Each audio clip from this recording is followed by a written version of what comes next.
latest newscast on Future Television. I'm Yumna Naufal. These are today's top stories. Lebanese Prime Minister-designate Saad Hariri launches 2 days of consultations with parliamentary blocs over the nomination and the formation of a new government. Iranian Foreign Minister Mohammad Jawad Zarif is expected to make a 2-day visit to Lebanon next week following the election of President Michel Aoun. And elite Iraqi forces in tanks and bulldozers thrust into Mosul and face intense gunfire from ISIS defending the city where the caliphate was born. Thank you for tuning in. Lebanese Prime Minister-designate Saad Hariri has launched 2 days of consultations with parliamentary blocs over the formation of a new government. Hariri arrived at Beirut's Nijmeh Square at around 1 p.m. to begin the talks, which began with Parliament Speaker Nabih Berri, followed by a brief meeting with caretaker Prime Minister Tamam Salam. Speaking after the meeting, Signora said he was hopeful the cabinet would be able to assume its responsibilities and meet the expectations of the Lebanese people. He was quoted as saying, "We are passing through a difficult situations and we should remain vigilant." He also called on all factions to facilitate the formation of a new government. Deputy Speaker Farid Makari, who also met with Hariri, said that he hoped that the new cabinet would be compatible with restoring the people's trust. French President François Hollande is praising Lebanese Prime Minister caretaker at the moment, Tamam Salam's efforts to govern the country during the presidential vacuum, which has lasted for more than 2 years. In a phone call, Hollande hailed Salam for leading the government during the hard time in Lebanon's history. A statement from Salam's office said, Hollande also praised him for the efforts he made to distance the country from surrounding dangers amid a brutal 5.5-year conflict in neighboring Syria. Salam served as Lebanese Prime Minister from February 2014 until November 2016. He also acted as president after the term of President Michel Sleiman ended in May 2014 until the newly elected President Michel Aoun this Monday. The French president reaffirmed his country's continuing support for Lebanon and expressed hope for success in the country's new era. Sigrid Kaag, the United Nations Special Coordinator for Lebanon, visited newly elected President Michel Aoun earlier this morning and said the United Nations Security Council welcomed his election, noting that it represents a long-awaited and critical step to overcome the country's many challenges, including the political, institutional, and economic crises. Privilege and the honor for a first meeting with President Michel Aoun. We congratulated him, of course, once more on behalf of the International Support Group, and we had a useful opportunity to exchange first ideas. We're delighted, of course, that his elections has brought renewed confidence and hope for the people of Lebanon, for the institutions of state, better functioning, the economy, and, of course, the security and stability of the country. We were very honored to be in Parliament to witness President Aoun's election at the time and to see, of course, a rather vibrant democratic process in action.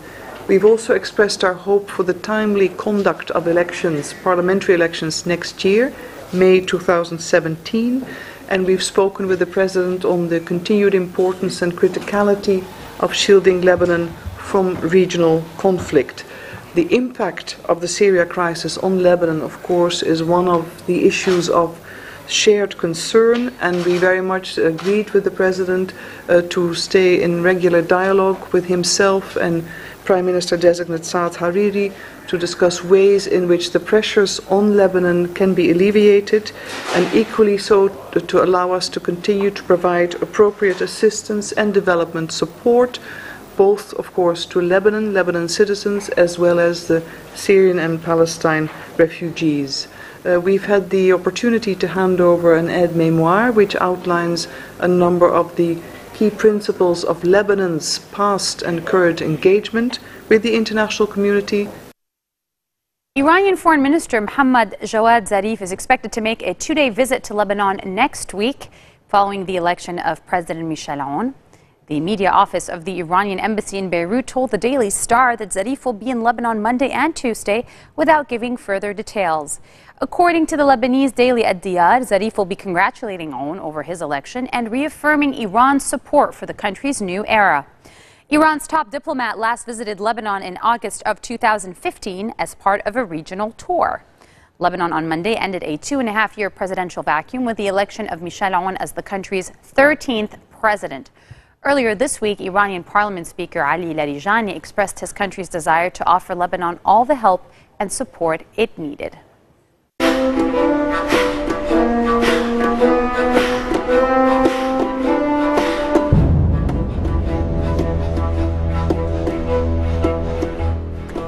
Syrian rebels fired rockets at one of the 8 evacuation corridors opened from opposition-held East Aleppo during a unilateral Russian-declared ceasefire, according to Syrian state television. In a breaking news alert, the television said rockets had been fired at the Castello Road leading north from the divided city, where Moscow said it is observing a 10-hour ceasefire. It said a reporter with another Syrian television channel had been wounded by shrapnel from the rocket fire. The so-called humanitarian pause declared by Moscow began on Friday morning, but halfway through the brief ceasefire, there was no sign that either civilians or rebels were heeding calls to leave. State television said the rebels were preventing residents from leaving the opposition held east of the city, where more than 250,000 people have been under siege by the army since July. Elite Iraqi forces and tanks and bulldozers thrust into Mosul but face intense gunfire and bombs from Daesh defending the city where their caliphate was born.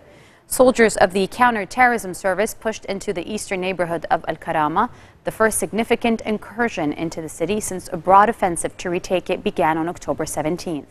The gunfire was almost uninterrupted, and reports from the front crackling into CTS radios said ISIS had set up barriers and laid bombs along the streets to slow the advance.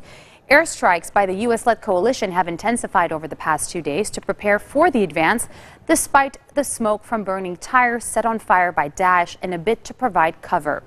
The resistance in Al-Karama came despite widespread reports in recent weeks that top Daesh commanders have left the eastern side of the city and crossed the river to regroup on its west bank. Coming up next, the road to the U.S. elections tightens, and Republican presidential nominee Donald Trump says he is confident of election victory. Stay with us. We'll be right back.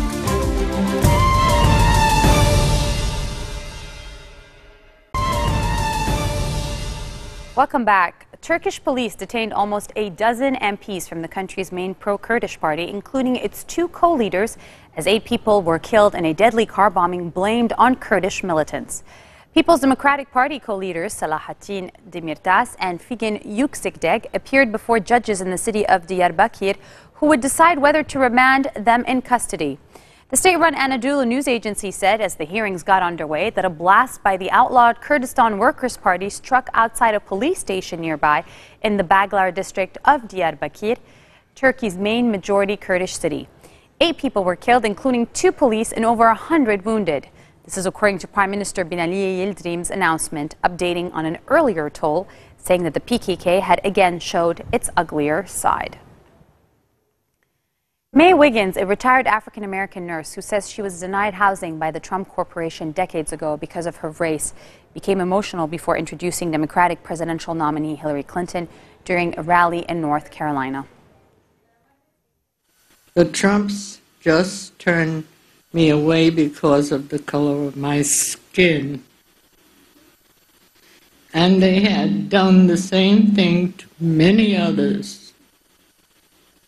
The United States Justice Department sued them for this practice. When I think about how they lied to me just because I was black,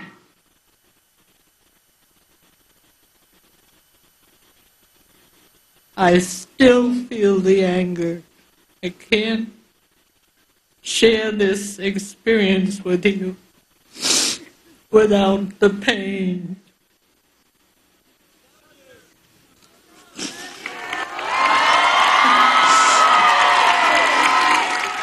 Just call my name, I'll be there in a hurry. You don't have to worry, 'cause baby, there ain't no mountain high enough, ain't no valley low enough, ain't no river wide enough to keep me from getting to you, baby. I am so honored to be introduced by Mae Wiggins, and someone who made such a contribution throughout her life as a nurse to so many people, and who, as you can tell, just feels still the pain of being rejected on the basis of her race. It took a lot of courage to come here, May. Thank you. Thank you for being with us.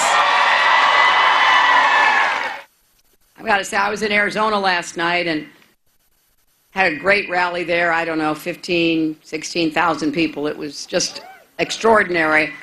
But I was a little anxious during my speech because the Cubs were playing in the World Series. And, you know, I've been a fan all my life, started watching baseball with my dad, went to Wrigley Field, and, you know, it's been a long time, 108 years, to win a championship and make history. And I only wish that my late father and the great Ernie Banks, Mr. Cub, could have seen it happen. So last night was very special on lots of fronts. And who knows, maybe we'll see even more history made in a few days. Thank you all.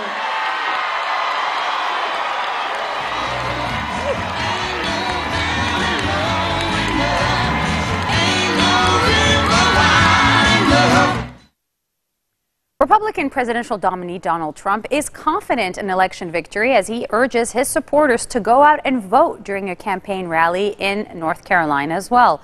The race for the Oval Office is tightening significantly as several swing states that Republican Donald Trump must win shift from favoring Democratic nominee Hillary Clinton to toss-ups, according to the Reuters Ipsos States of the Nation project. I love this land. God bless the USA.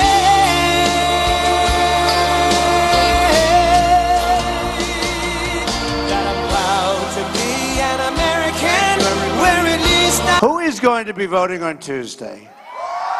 Okay, but who's already voted? In 5 days, we're going to win the great state of North Carolina, and we are going to win back the White House, believe me. But you have to get out there and you have to vote. You have to vote. Who's going to be voting? Who is going to be voting on Tuesday? Okay, but who's already voted? That's what I thought. All right, you get out there and vote, because that's the whole thing. You know, we have a movement that this country has never seen. They're writing about it, they're talking about it all over the world, and we want to make sure it happens. Otherwise, to me, not quite the same, right? Not quite the same. We want to get it finished off. So get out there before Tuesday or on Tuesday, and let's finish it off. We want to make sure it happens. Otherwise, to me, not quite the same, right? Not quite the same. We want to get it finished off. Hillary created the server to shield her criminal activity and her corrupt pay-for-play scheme, where she sold her office as Secretary of State to donors and special interests. And the FBI has it all. They have it all. They're not allowed to do anything with it because her protector is the Department of Justice. We'll have to change the name of the Department of Justice. In other words, she was more interested in keeping her emails a secret than in keeping our classified intelligence a secret. She was more interested in protecting herself than in protecting the people of the United States. Ending this criminal government corruption is one of the most important reasons you have to go out on November 8th and vote, if you haven't already done it. We will defeat it, and we will defeat it quickly.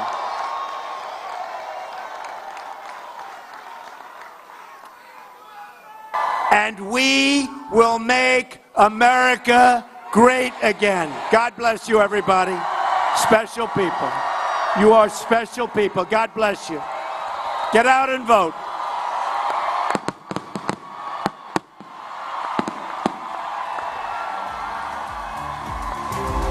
4 more days till we find out who is the next president of the United States. And on that note, these are today's headlines. Lebanese Prime Minister-designate Saad Hariri launches 2 days of consultations with parliamentary blocs over the formation of a new government. Iranian Foreign Minister Mohammad Jawad Zarif expected to make a 2-day visit to Lebanon following the election of President Michel Aoun. And elite Iraqi forces in tanks and bulldozers thrust into Mosul but face intense gunfire from rebels. Those are your Friday headlines live on Future Television. Have a great weekend. We'll see you again for the latest. Take care.